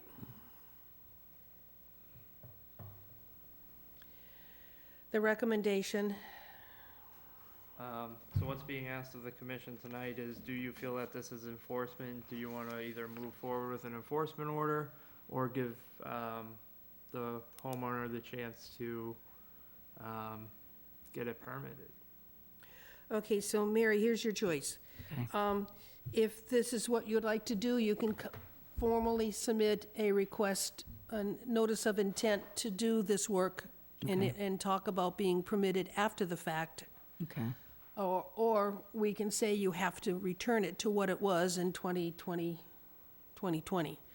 which means you get rid of your pavers and you get rid of the platforms with the artificial turf on it. Is my understanding, Josh, that is it? Yeah, if you're gonna allow for the permitting of it, I would put a date specific on that. Okay. You know, come back to the commission with application by X time period. The chances of, how far back from the water's edge was this patio pavers? I believe the seawall is the jurisdictional boundary of at least Salt Marsh. So when you talk about 30 feet, it's really starting from the seawall, going landward. So it would be all the pavers were within the 30-foot? There's your red line of 29 point something feet. So part of the house is in the 30-foot. That's correct. The house was probably built long before you guys enacted your 30-foot no activity zone. The no activity zone was established in 2016. So the question, would it be worth Mary's effort to bring in a notice of intent when all those pavers are within 30 feet? Would we require them to be removed and then returned to grass, including the platforms?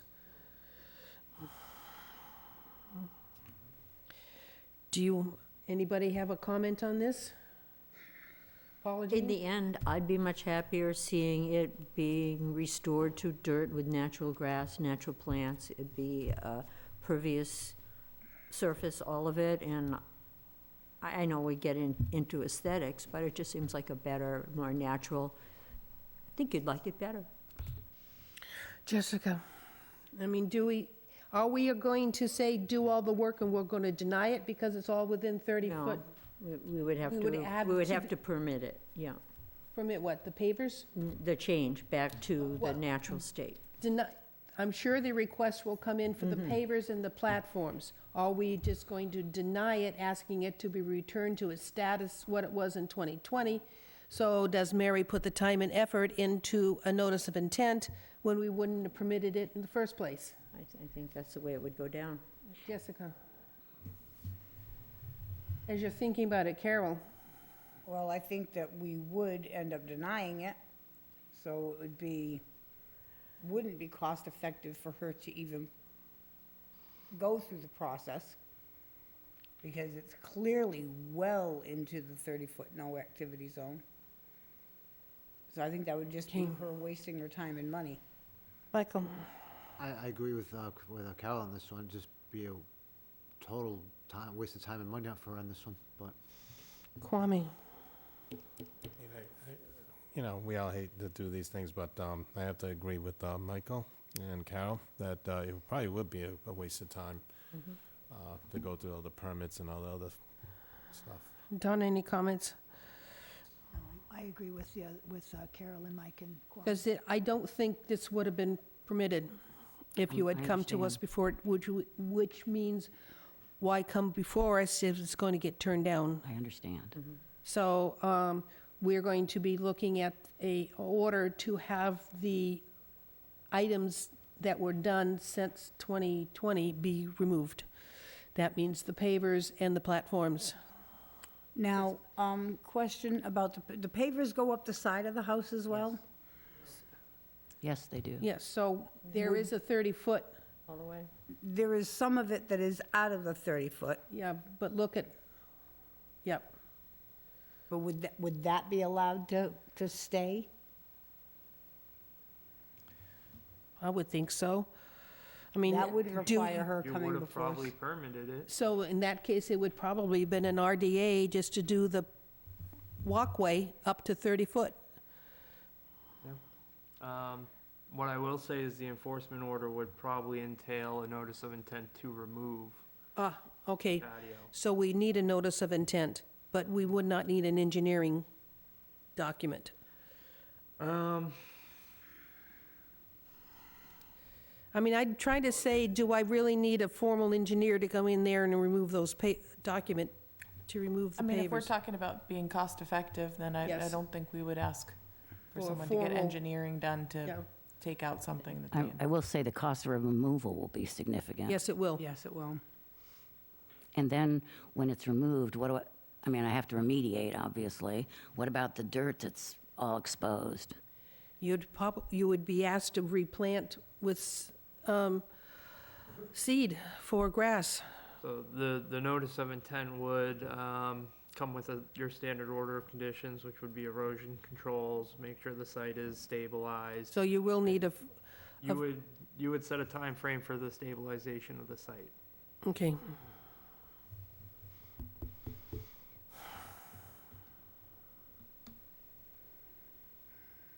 The recommendation is that a notice of intent be filed for the removal of the patio pavers, removal of the platforms, and the restoration of the lawn area up to 30 feet from the seawall with grass in a standard order of conditions.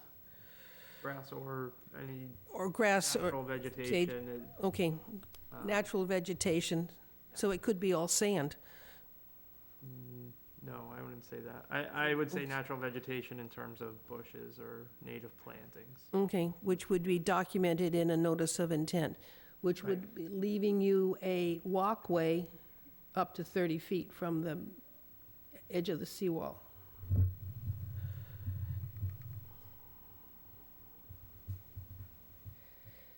Yeah, and I'd make a note that the image of 2020, it appears that there is some type of hard surfaced walkway from the back door to the seawall stairs. Your bylaw gives exceptions in the 30-foot to allow that to remain. 3-foot wide constructed surfaces are allowed to remain.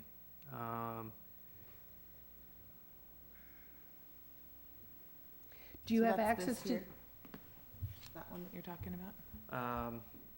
This one here. Yep. So that would be allowed because we're giving them a 3-foot wide access to the resource area. Right. That's something that you guys have generally done. Mm-hmm. I don't know what these are. The new photo looks like maybe that's a fire pit or something. Yes.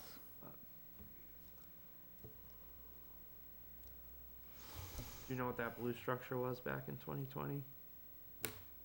Oh, I'm sorry? This blue structure here, do you know what that was? Where's, Where the arrow is, do you see it? Do you see my cursor? oh, I'm sorry. No, I don't know what that was. Here it looks like a fire pit. Kiddie pool. Yeah, I would agree. It's probably some type of fire pit. Oh, okay. I don't yeah. remember. You have a different photo than I do. Okay.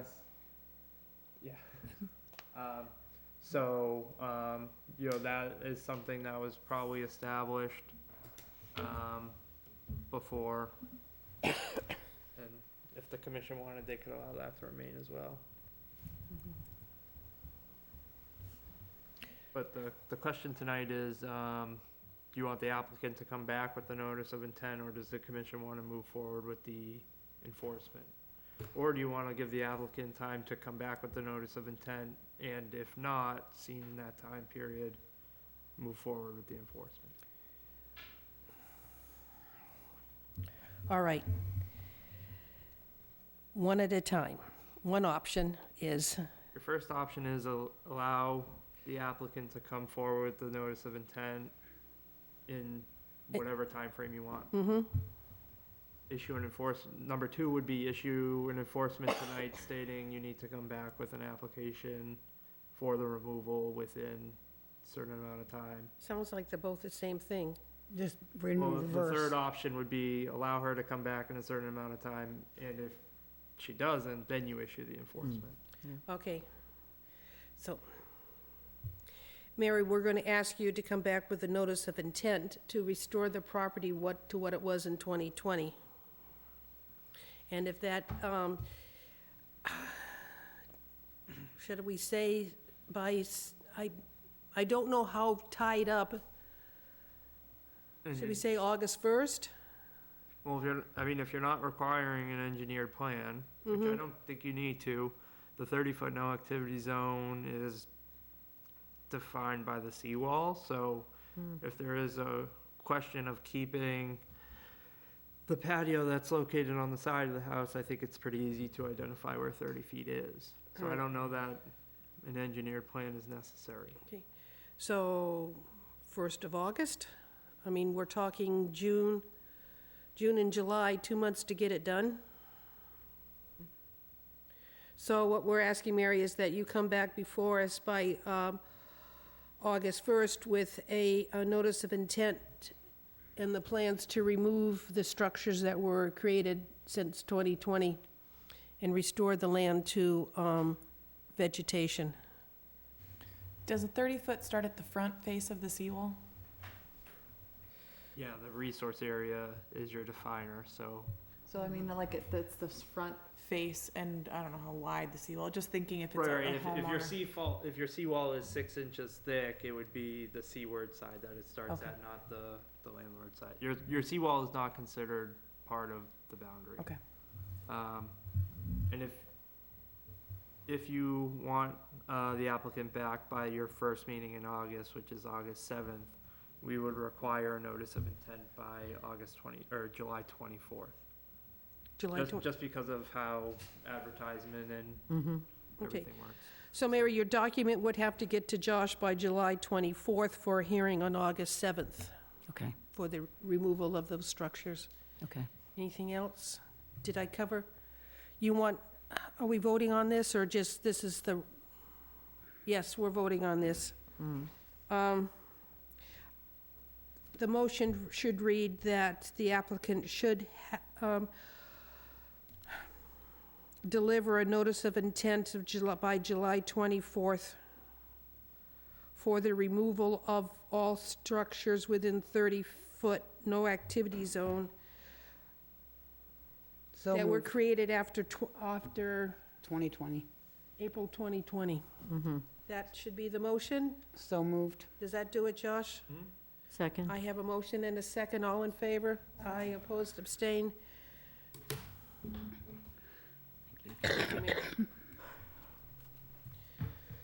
Okay, next one, enforcement order for 200 Great Neck Road. Is the homeowner here? I Okay, don't think so. all right. I got a phone call. Sandy, there's a truck pushing material into a wetland down on Great Neck Road. So I contacted Josh, Thank you. and he went down, and sure enough, brand-new driveway right along the water's edge, the wetland's edge. Right next to the other one that just had the permit for the plantings, Yes. right? Yeah. Okay, so 200 Great Neck Road, what does it look like? I'm gonna try to find my photos. Don't look at my password. Got it.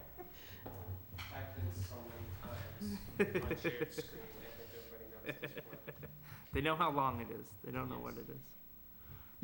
And sir, what are you here for? Are we, Me? yes?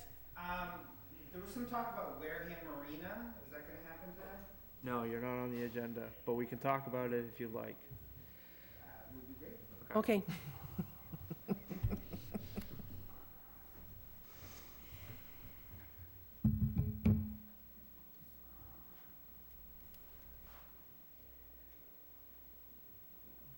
First set of photos. So it looks like they widened their driveway and encroached onto wetlands. Oh, boy. So there's the driveway as it is now. Look at all the disturbed soil, and that is, off to the right is wetlands. Let me see if I can. This is the same image, and then if you were able to see over here, that's the application that you guys just approved at 198 Great Neck. Now, have you issued an enforcement order? Nope, that's what I'm Okay. here for the commission to decide on. This is a shared driveway, isn't it? With an easement? Not with 198. Violation owns the driveway out to Great Neck. The other house has an easement over the driveway to get to their property. Okay, all right. I received a phone call from that person as well, who had just come back, must live somewhere else, came back for the summer, and was very shocked at what she saw and was concerned that no one knew what was going on. But I was able to let her know that we were talking about it tonight. So, so this is one that I'm asking the commission if they want to move forward with an enforcement on. I think it's easily defined as a violation. I'll have you guys sign the enforcement order and then send it out to the property owner. Okay.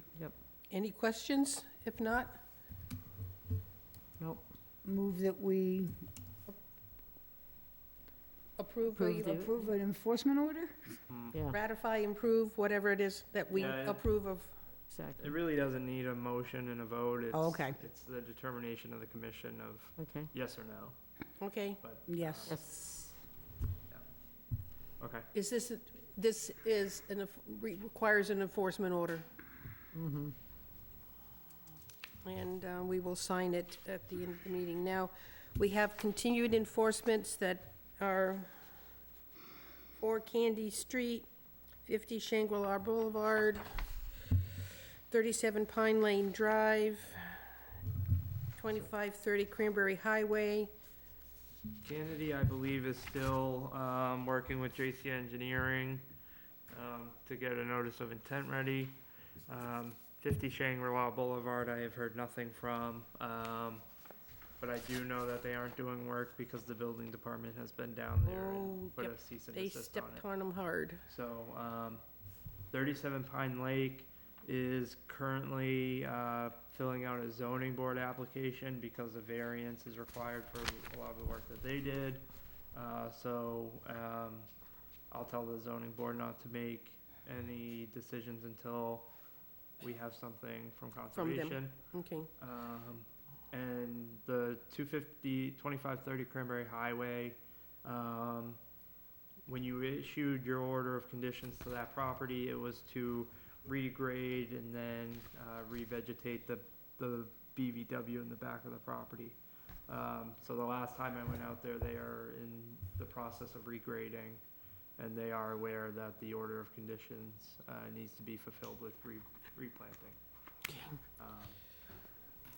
Now, I believe, unless there's something else, we'll go on to consent agenda minutes. The minutes were, So this gentleman's here for what could potentially be an enforcement moving forward. okay, Do you want to take him Might as out of well. order? And since any other Conservation Commission business not reasonably anticipated 48 hours prior to the posting of the meetings. Good enough? I think we could, yeah. Okay, We didn't know he was coming, so I think that seems That's- appropriate. I just wanted to, for the record, why we're, Yes, this is, what's the address of the marina? 73 Leonard. Okay, thank you. I know that place. We've been down there many times. That's in Rose Point. Rose Point, yep. Oh, okay. Josh, Okay, so, I'd say, about 2 weeks ago now, I received a phone call about some grading and some placement of gravel within the jurisdiction of the Conservation Commission. So I went out there, I met with an employee of the marina, and he showed me what was done, and I can share those photos with you all now. while he's bringing up that photo, please identify yourself. My name is Daniel Ward. I'm the owner of Wareham Marina. Ward? W-A-R-D, yep. So the area in question is, I'll go back to the aerial. So, starting where these boats kind of line up here, and I would say a lot of what has historically been cleared is kind of where this gravel has been placed. And that goes up to the line of Phragmites. Yeah. Yeah. Yeah, So that area now is all gravelled. yeah, I'd say. Okay. And historically, if you look back at some older images, I'd say there's always been some type of storage of boats or boat trailers there, but it definitely had the ability to grow vegetation and that's evident from historical photos. Okay. So, Dave, would you like to comment? Yeah, so I guess I wanted to come in here tonight to just kind of get ahead of this, because I come before this commission and conservation commissions all over the place for aquaculture. I mean, that's, you know, we do boat yards and marinas, but really I'm a oyster farmer and a scallop farmer, and so I really care about the environment, and it's important that I have a good environment. I mean, we grow oysters literally at this marina adjacent to this spot, so it's important to me that environmental quality is maintained. So the reason why we did this is because I thought this was within our general right as maintenance, or I shouldn't say right, that's not the word. General, I thought this was maintenance, right? So this whole area, you know, if you zoom out, was marshland at some point, right? I mean, like, all these houses, all this area was marshland way before I was ever born, right? And so this marina is on land that needs to be maintained too. So we have this driveway, and we put gravel down on the driveway on a regular basis because it gets ground down from the cars or whatever else. And I've never gotten an NOI for that, and maybe I'm finding out now that I should.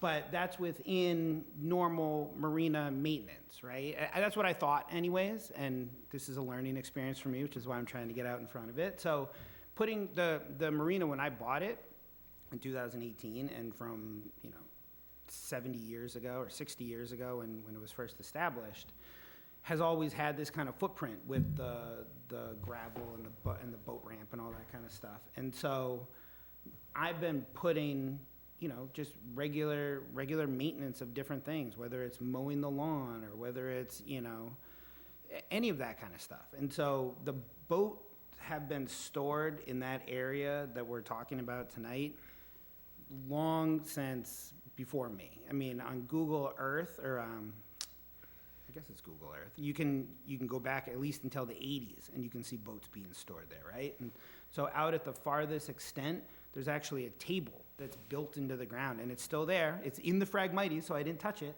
but it's still there, surrounded by Phragmites, with a telephone pole and a light post next to it. So obviously it used to be used well before me for even more standardized kind of purposes, right?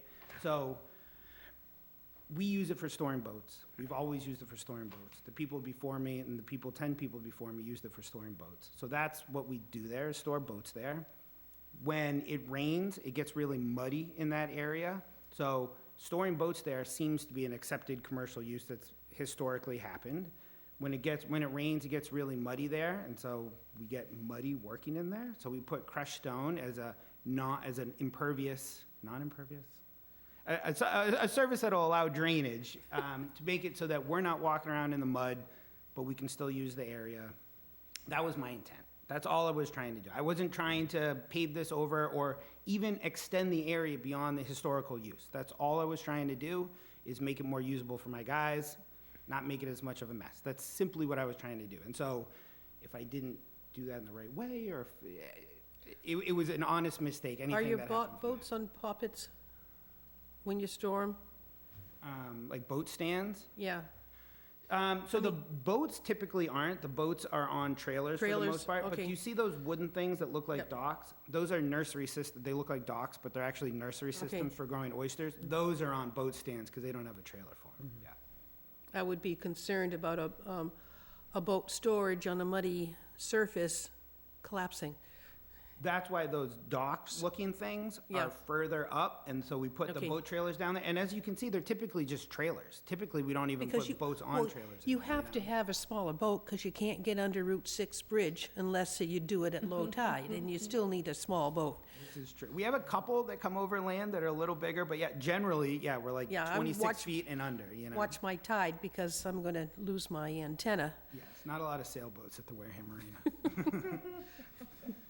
All right, Josh, your comments. I mean, I think this was once an area that supported vegetation growth, and now it doesn't. And I think if you were to do an analysis of the vegetation in the soil, you would see that it was salt marsh. The only thing I would say to that I think if you looked under the driveway, it was once salt marsh. And guess what? I own that house where those boats are being stored. If you look under that yard, you'll also find that was salt marsh. And my neighbor, Yeah, look under his yard, it's also salt That- marsh. So but- like, where do you draw the line, you know? Well, And it's been used historically even longer than the yard next to the house has Well- been used. So where do you draw the line? It's always been, it But always was salt marsh? this is a recent change in the land by putting this gravel down. The gravel, yeah, but not the Yes. use. I want to No, just, yeah. I think Yes. the gravel. So- I think when you look at the definition of a notice of intent, it clearly defines it as alter. If we want to get into the definition of alter, I think there was an alteration here. Because without the gravel, you could store boats there, but you still could have vegetation. I think historically, I mean, just looking at the images we have, there was vegetation growth there. Yes. With boats stored.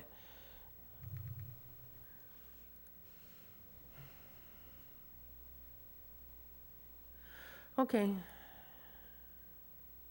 I mean, that, oh, well, whatever, yeah. So we're looking for a notice of intent. Would we allow it?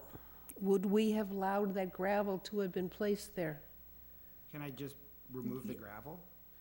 That's what we're talking, that's one option, is by restoring the ground to what it was before the gravel went.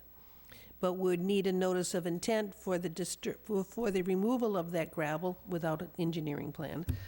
To say, okay, this is what I plan to do, I will remove the gravel, how deep it is, and where the gravel will go once I remove it, and what will I do to restore the property, the land to grow, have things grow on it.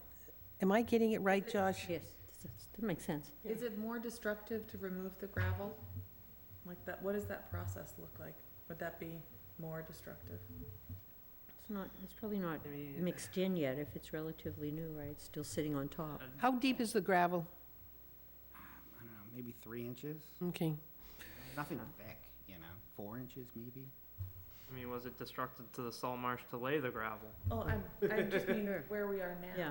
Like, if we have to bring in machinery to pull it out, I don't, Well, you needed machinery to put it in. for sure, but Yeah. here we are. I mean, I don't think it would be that big of a deal, honestly. I mean, what we put in there is one of these things called a mini skid. It's like it's a bobcat the size of this table. Yep.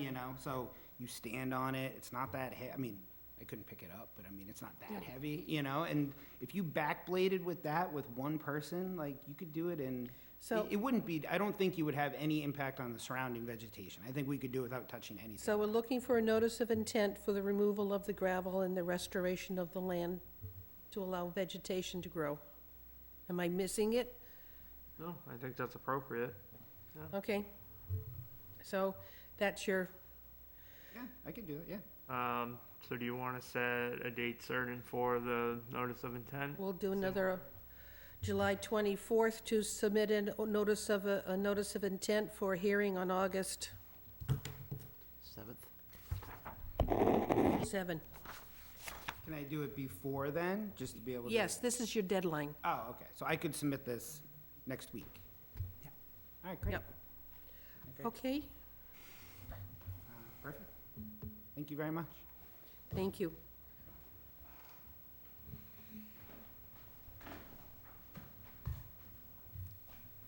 All right, next thing on the agenda are minutes. Now, the minutes were out. Does anybody have any comments on the March 20th, 24 minutes?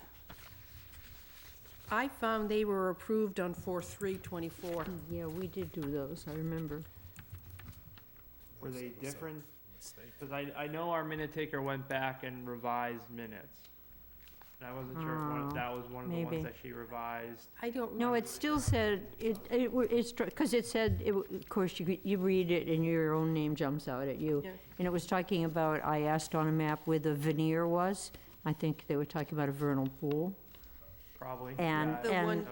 and my misspelling. name is still, Okay. my first name is still chopped into two. And so I'm not complaining about it. I just recognized that. It was like, this is familiar. Do we want to submit the ones that we approved on 4/3, or I didn't see any difference?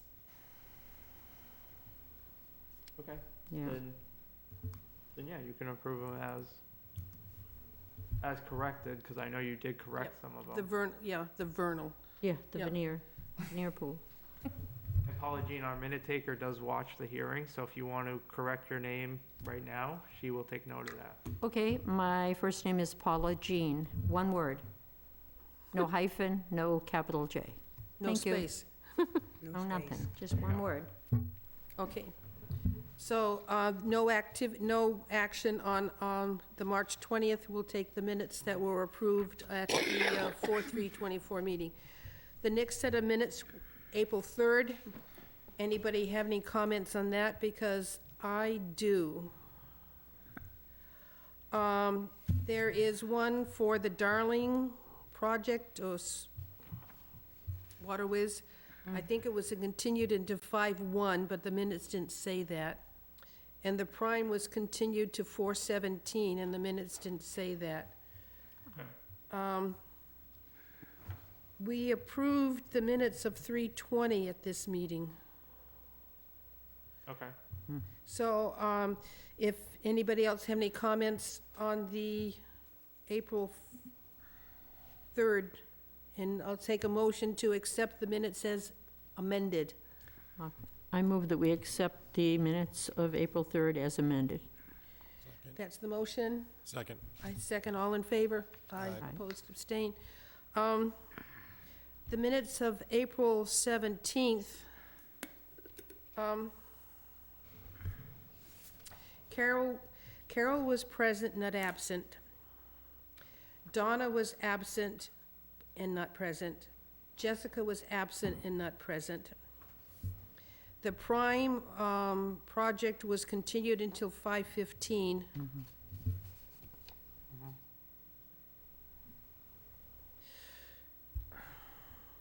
And I would like to have included that the address for the Indian Nick property be included in the minutes, and that the 21E was cleared, came back, 21E report came back clean.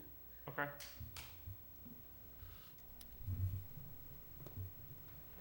Anybody else have comments on that one?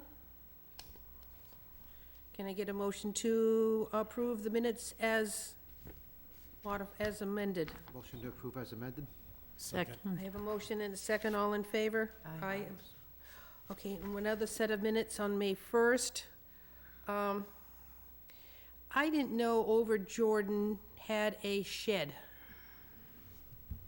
In the minutes of May 1st, it said that the shed will remain. I didn't think we had a shed at 8 Over Jordan. I know we had one on 4. Right. Yeah, 8 and 10 didn't have any structures on them. No. So I'd like to have the minutes amended to remove that sentence that the shed will remain at 8 Over Jordan. And on the minutes, I'm not sure, it says via Zoom in question mark with a yellow backing. I'm not sure what that was referring to. Oh, maybe someone attended via Zoom and the minute taker wasn't sure. So maybe it was a question to Yeah, the review of the minutes if that I didn't person have was it in there. my notes. I have nothing in my notes, so I can't adjust to that one. Anybody? I'll take a look at it. But if I could have a motion to accept May 1st, 24 as amended? I move that we accept the amended minutes for May 1st. Second? I have a motion and a second. All in favor? Aye. Opposed, abstains. Thank you. So we can make those corrections, and I can come in and sign them, and we can get them submitted. Yes. Last business. Appointments are up at the end of June. Paula Jean, you expire in the end of June. Would you like to continue? Yes, thank you. I would like to have, under appointments, interviews, and reappointments, I believe we can cover this because we have said all matters listed may involve a discussion and possible vote. So I think we have it covered. So Paula Jean, I would like to have a motion that we recommend to the Select Board that Paula Jean be reappointed to the Conservation Commission. So moved. Thank you. And a second. All in favor? Aye. Opposed, abstain? 600. My term expires at the end of June. I would like to continue as a Conservation Commission. I'd like to have a motion to recommend my reappointment to Conservation Commission to the Selectmen. So moved. Second. I have a motion and a second. All in favor? Aye. Aye, opposed, abstained, 600.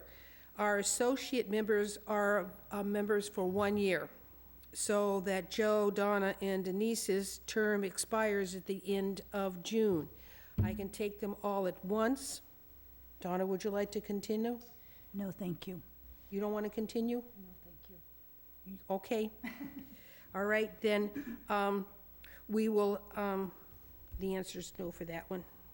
Why not? Okay, so do you think, you said Joe would be interested in? He's on Zoom if you want to ask him yourself. I'm right here, Sandy. How are you? Hi. If I'd known you were Sorry, there, guys. you would have caught, I I'm, would have I'm a asked little you all the sick today. questions. Joe, do you want to continue? Of course, I would like to. Okay, and, you sure? Yeah. Joe, is there someone there with like a gun to your head or something? It sounded like he was kind of Yeah. hesitating word to word.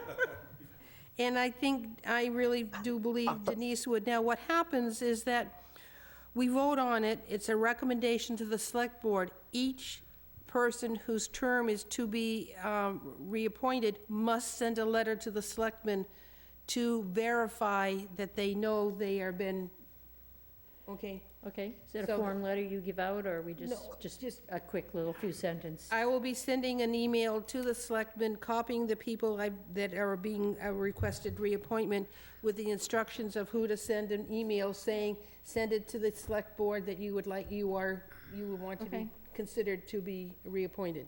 That's good hand-holding. Okay, Thank so you. we have Joe and Denise for reappointment, recommendation for, as 1 year extension as associates. So moved. Second. I have a motion and a second. All in favor? Aye. Opposed, abstained, 600. Now, the last piece.